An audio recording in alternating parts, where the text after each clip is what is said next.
하늘에 계신 우리 아버지, 생명의 근원 되시며 저희들의 삶을 주관하시는 하나님 아버지,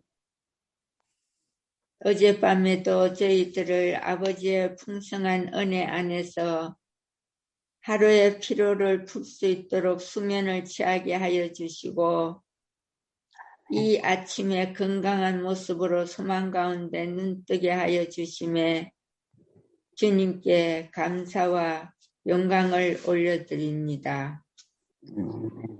하루의 시작인 아침을 맞이하면서 살아계신 하나님을 경배하게 하여 주시옵고, 참 진리 되시는 하나님의 말씀으로 저희들 심령을 가득 채워주시기를 소망합니다. 당신의 완전한 지혜와 선하심으로 인해 우리 힐탑 가족 중 연로하신 분들과 특히나 건강이 몹시 안 좋은 노영자 집사님을 위해 간절히 간구하오니 이 모든 분들의 건강을 지켜주시옵기를 진심으로 간구드리옵나이다.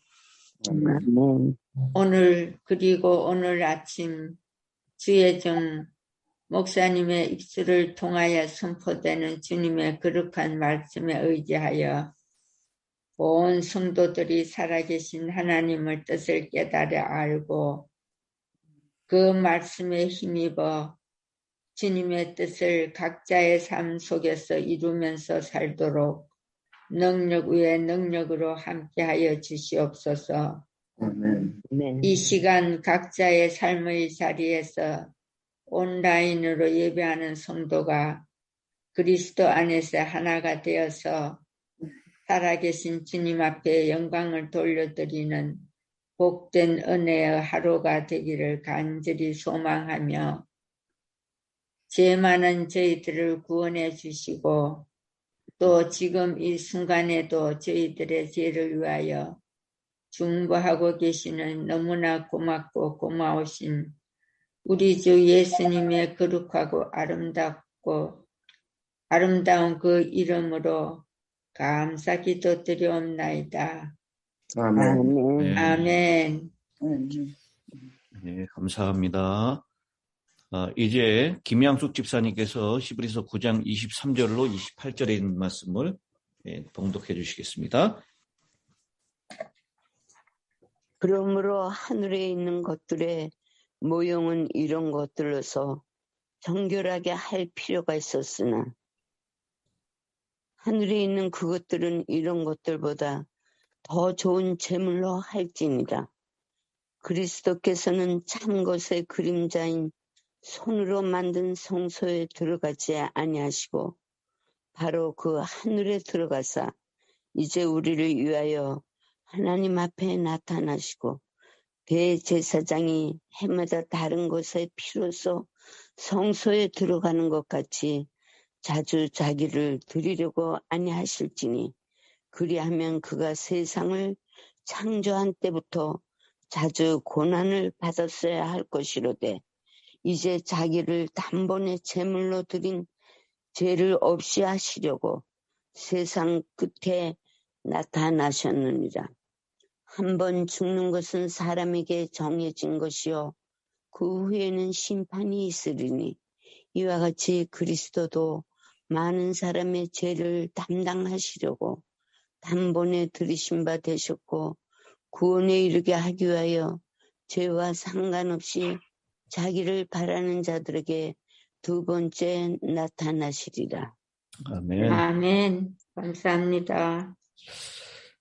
히브리서 8장 1절부터 10장 18절까지 있는 말씀은 그리스도의 대제사장으로서의 사역을 말씀하고 있습니다.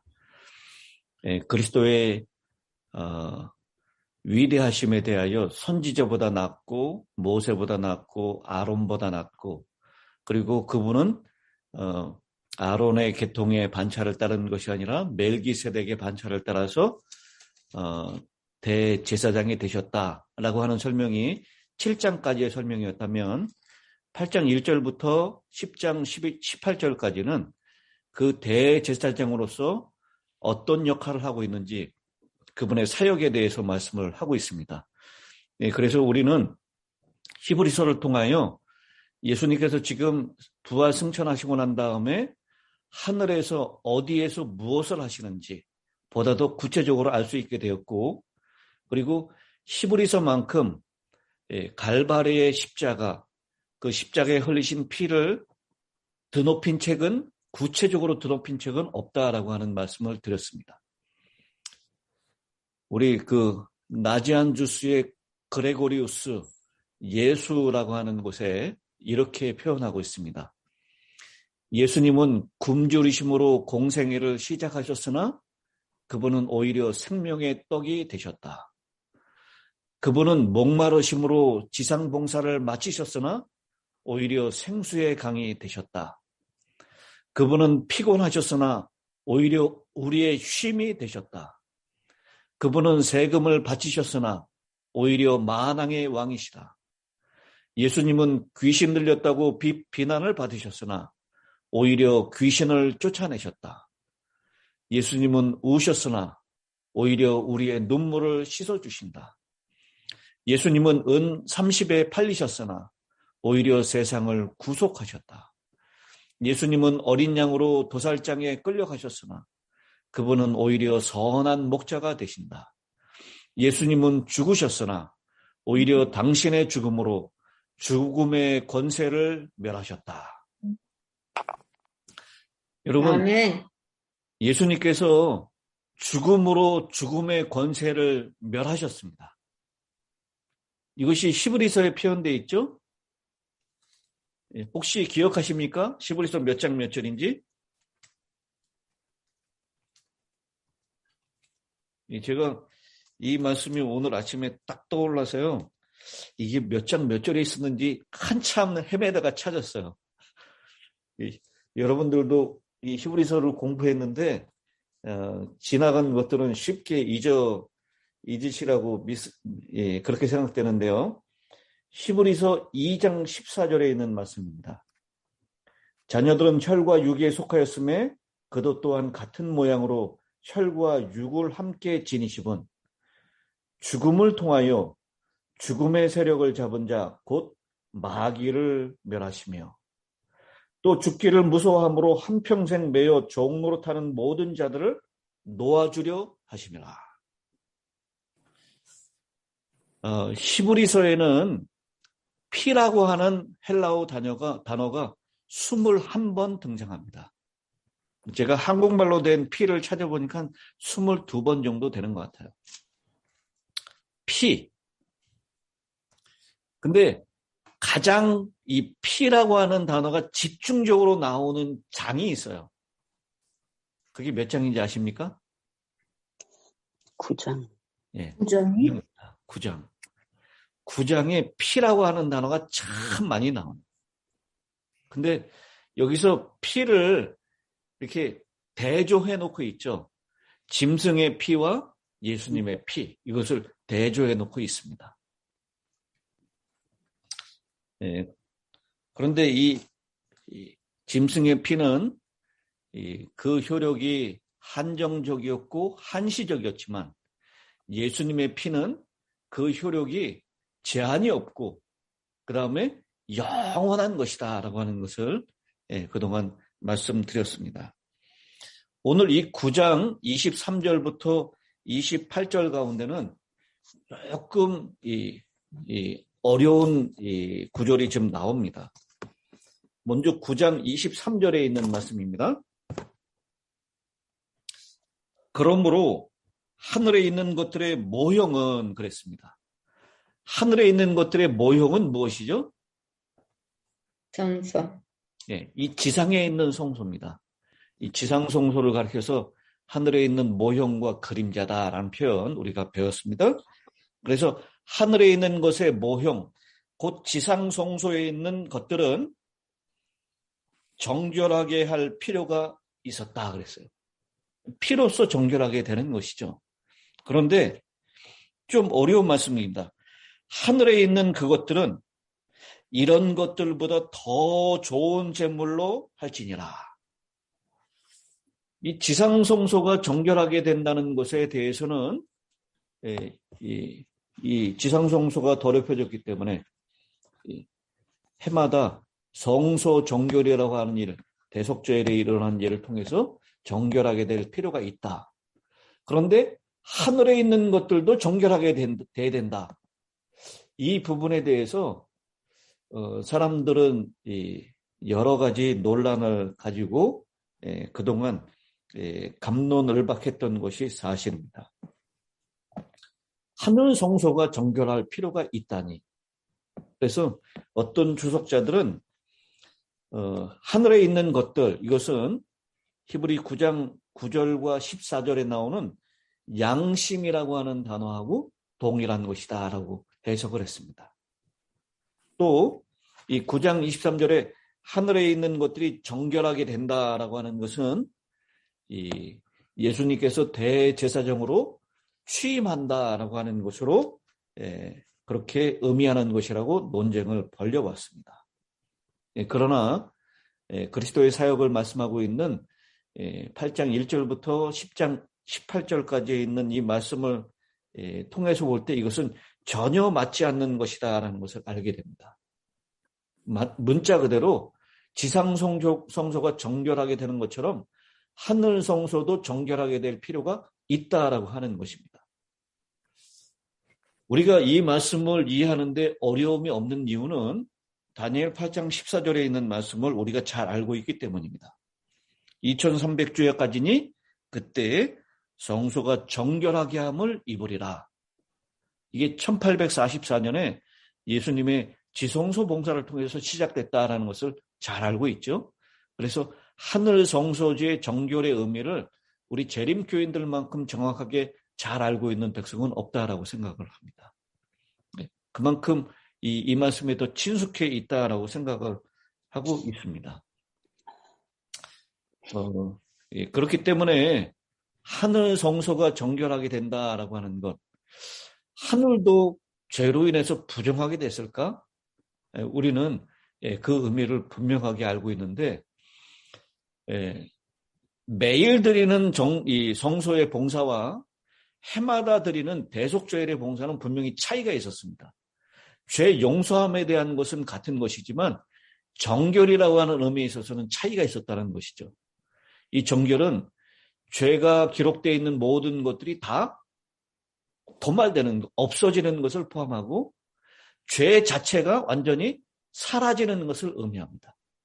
그런 의미에서 볼 때 하늘 성소가 정결하게 된다라는 것은 그동안 우리가 이 땅에서 지었던 모든 죄들이 완전히 도말되고 없어지는 것, 부정으로부터 완전히 정결되는 것을 의미할 뿐만 아니라 죄 자체가 다 사라지는 것까지도 그 결과적으로 의미하게 되는 것입니다. 그래서 아까 읽었던 히브리서 2장 14절에 있는 말씀이죠. 죽음으로, 예수님의 죽음으로 죽음의 권세 잡은 자 마귀의 일을 멸하려 한다라고 하는 것. 이것은 최종적인 하늘 성소의 정결에 포함되는 사업이다라는 것입니다. 왜냐하면 온 우주 안에서 죄 자체라고 하는 것이 완전히 사라지고 죄의 시초이며 죄의 최종적인 책임자였던 마귀가 완전히 멸망을 받는 것, 그것까지도 포함되는 일이기 때문에 이 하늘 성소가 정결하게 된다는 의미를 우리가 쉽게 이해할 수 있을 것이다라고 생각합니다. 그리고 26절에 있는 말씀이 조금 더 좀 어렵다라고 생각할 수가 있는데요. 그리하면 그가 세상을 창조한 때부터 자주 고난을 받았어야 할 것이로되 그가 자기를 단번에 제물로 드려 죄를 없이 하시려고 세상 끝에 나타나셨느니라. 이 예수님께서 죄를 없이 하시려고 세상 끝에 나타나셨다라고 했는데 이거 무엇을 얘기하는 것이죠?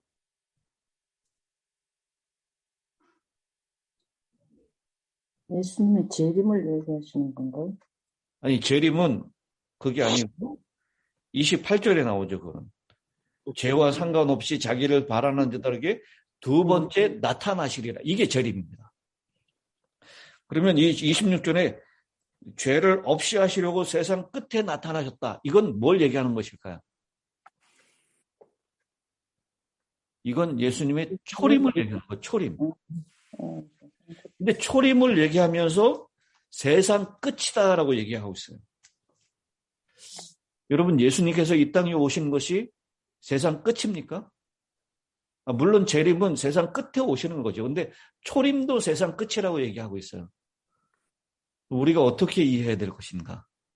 이게 조금 좀 어려운 구절이라고 생각을 했습니다. 네, 그런데 이게 쉽게 해결될 수 있는 것은 어떤 것이냐면 히브리서 1장 2절의 표현입니다. 1장 2절에 이 모든 날 마지막에는 아들을 통하여 우리에게 말씀하셨으니, 이 모든 날 마지막에는 이라고 하는 표현과 세상 끝이라고 하는 표현은 이 의미가 상통하고 있습니다. 예수님께서 이 땅에 우리의 죄를 없이 하기 위하여 성육신하셔서 이 땅에 오신 것은 그때서부터 이미 이 시대의 종말을 얘기하고 있는 것입니다. 그래서 그것을 세상 끝이다라고 하는 표현으로 사용하는 데에는 무리가 없다라고 생각합니다.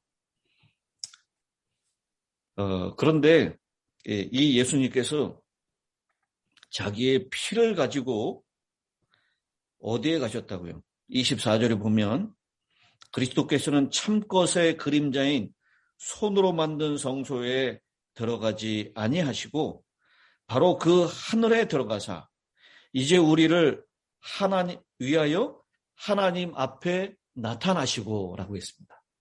하나님 앞에 나타나셨습니다. 이 원어의 더 직역을 표현하면 하나님 면전에 있으신다라고 하는 표현입니다. 옛날에 대제사장은 그곳에 들어가기 위해서 일단 이 지성소에다가 무엇을 갖다 놨습니까? 이 하나님하고 직접적으로 이렇게 대면하는 것이 정말 두려운 일이었기 때문에 거기에 금향로를 올려놨어요. 그래서 금향로에 연기와 향이 가득 찬 다음에 이렇게 잘 보이지 않을 때 대제사장이 들어가는 겁니다. 근데 예수님은 그럴 필요가 없으십니다. 대제사장은 1년에 하루만 들어갔습니다. 그러나 예수님은 그럴 필요가 없습니다. 예수님은 365일 하나님의 면전에 그런 연기 없이 그냥 대면하여 들어갈 수 있는 그런 분이시고, 그분 덕분에 우리도 이 하나님의 보호자 안으로 하나님과 같이 들어갈 수 있는 특권을 얻게 됐다라고 하는 것입니다. 27절에 그렇게 말씀합니다. 한 번 죽는 것은 사람에게 정해진 것이요 그 후에는 심판이 있으리니. 우리는 다 죽음이라고 하는 피할 수 없는 운명이 있다는 것을 알고 있습니다. 한 번 죽는 것은 사람에게 정하여진 것이다. 그러나 2번 죽는 것은 우리가 선택하여 피할 수 있는 길입니다.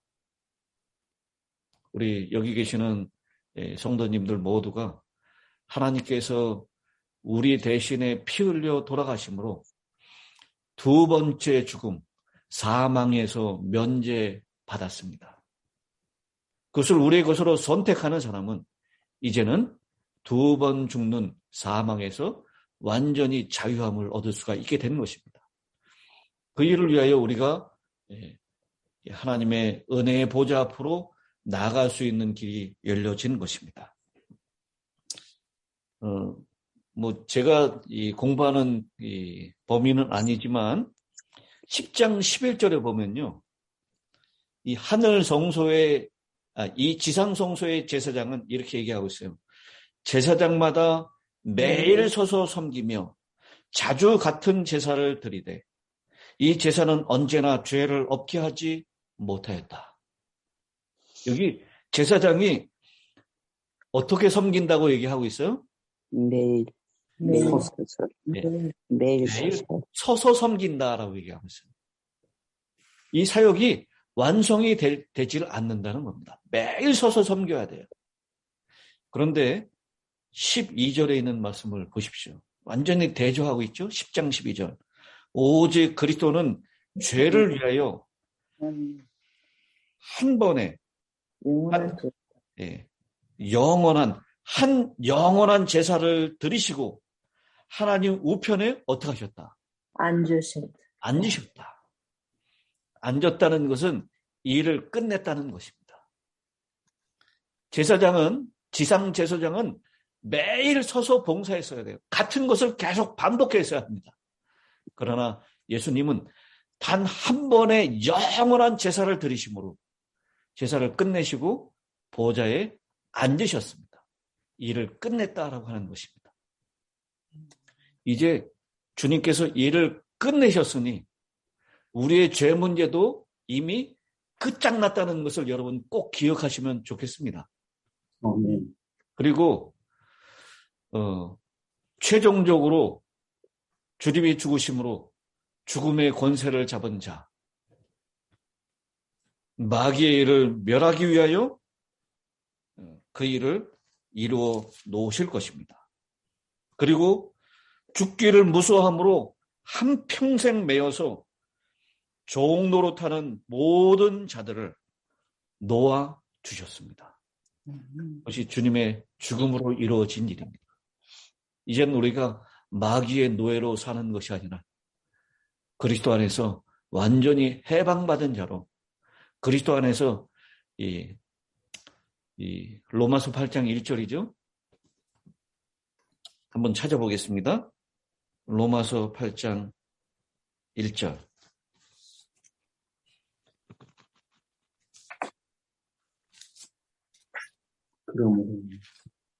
그러므로 이제 그리스도 예수 안에 있는 자에게는 결코 정죄함이 없나니. 아멘. 마귀가 우리를 계속해서 정죄합니다. 우리의 원수인 우리 주변의 사람들이 계속해서 우리를 정죄합니다. 그러나 이미 그 정결케 하는 일, 그 일을 이미 끝내신 예수님께서 보좌에 앉아 계십니다. 그리고 그분은 우리의 죄의 문제를 영원히 한 번의 제사로서 끝내셨습니다.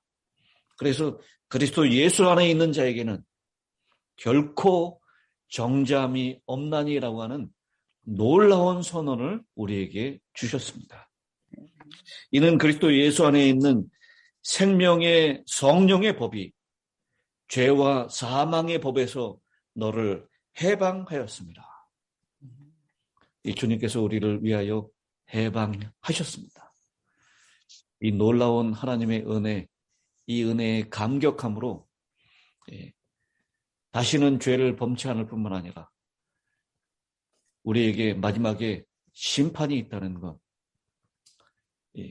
그 심판이 그저 시험 공부를 안 했는데 시험을 치러야 되는 학생들이 늘 불안해서 그냥 떨고 있는 그런 마음으로 심판을 맞이하는 것이 아니라 이미 우리는 정답을 다 알고 있습니다.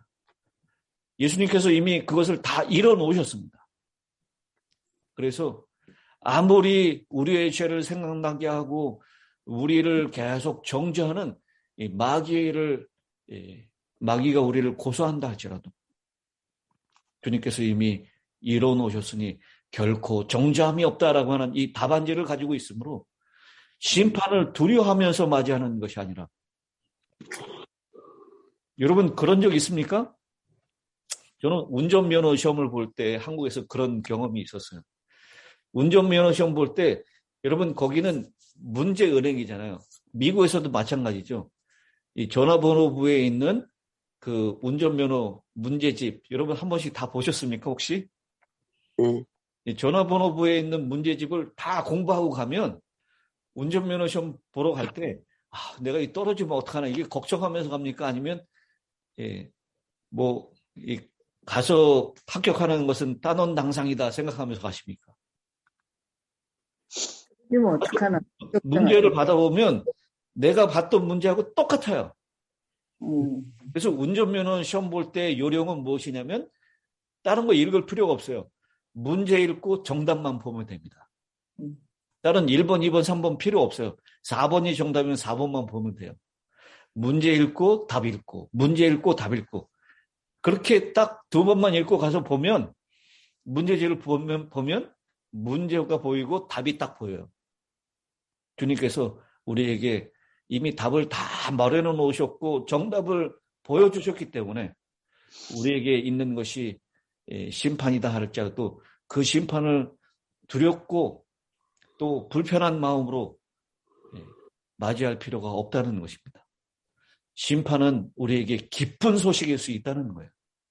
왜냐하면 완전히 다 드러나고 우리의 그리스도 안에서 우리의 죄는 다 용서되고 그리스도의 의가 우리의 의가 됐다라는 것을 완전히 드러내고 우리가 옹호받는 날이 바로 심판이기 때문입니다. 그러므로 우리는 주님이 죄와 상관없이 2번째 나타나실 것이다 라고 하는 재림을 소망으로 기다리는 백성이 됐다는 것입니다.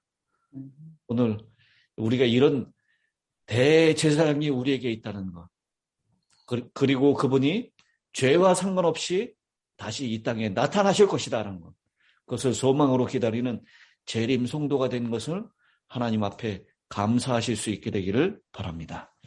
아멘. 자, 이제 이재찬 장로님 마이크를 켜시고 은혜를 나눠주시기 바랍니다.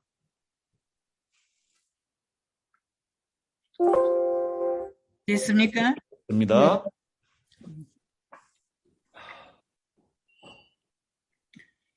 집마다 지은이가 만물을 지으시는 하나님이시라. 집마다 지은이가 있으니 만물을 지으시는 하나님이시라. 이 우주는 하나님께서 만드셨어요.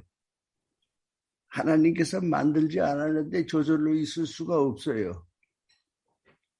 그런데 하나님께서 만드는 우주가 고장이 났어. 그래서 문제가 생겼어요. 그래서 복음 사역자들이 일을 많이 해야 돼요. 예수님께서 피를 흘려야 돼요. 그 일을 다 한 것은 무슨 길인가 하니 우리가 하늘나라에 가는 길을 편하게 만든 거예요. 다 예수님께서 우리가 이 고장난 세상을 다 이기고 우리가 나갈 길을 마련해 놓으신 거예요. 우리는 우리는 그저 할 것이 성령의 열매를 받으면 돼요. 근데 성령의 열매는 무엇인가? 사랑, 희랑, 화평, 인내, 자비, 양선, 충성, 온유, 절제 이런 것들이에요. 그런 것들만 갖추면 돼요. 우리는 또 조금 고쳐 말하면은 우리 마음에 사랑의 마음을 간직하면 돼요. 다른 문제는 다 복음사역자 아니면은 예수님께서 다 해결하셨어요. 우리 마음 가운데 좋은 마음만 가질 수 있는 것은 참 우리는 행복합니다. 우리는 쉬워요. 어려운 일 다 복음사역자와 예수님께서 다 했어요. 우리는 쉬운 길, 평탄한 길, 사랑을 마음에 간직하는 길, 도덕적인 일, 도덕적인 생각과 행동, 그것만 잘 고수하면 되겠습니다. 우리가 갈 길은 쉽습니다. 저의 마음은 기쁩니다. 이상입니다. 예, 감사합니다. 네, 감사합니다. 이제 기도 드리겠습니다. 하늘에 계시는 아버지 하나님, 우리를 사랑하셔서 자기를 드려 우리의 죄값을 자신의 보배로운 피로 갚으시고 부활 승천하시고 하늘 성소에서 우리를 위하여 중보하고 계시는 이러한 대제사장이 우리에게 있음을 인하여 진심으로 감사합니다. 아멘. 뿐만 아니라 우리가 이 땅에서 살아가고 있는 이 모든 것이 우리의 대제사장이신 주님의 중보 때문에 죄의 권세 잡은 자, 죽음의 세력의 권세 잡은 자, 마귀의 일을 멸하시고 우리에게 죽는 것이 무서워서 평생 매어서 종노릇하던 우리에게 해방을 허락하신 우리 주님의 놀라우신 은혜에 진심으로 감사합니다. 아멘.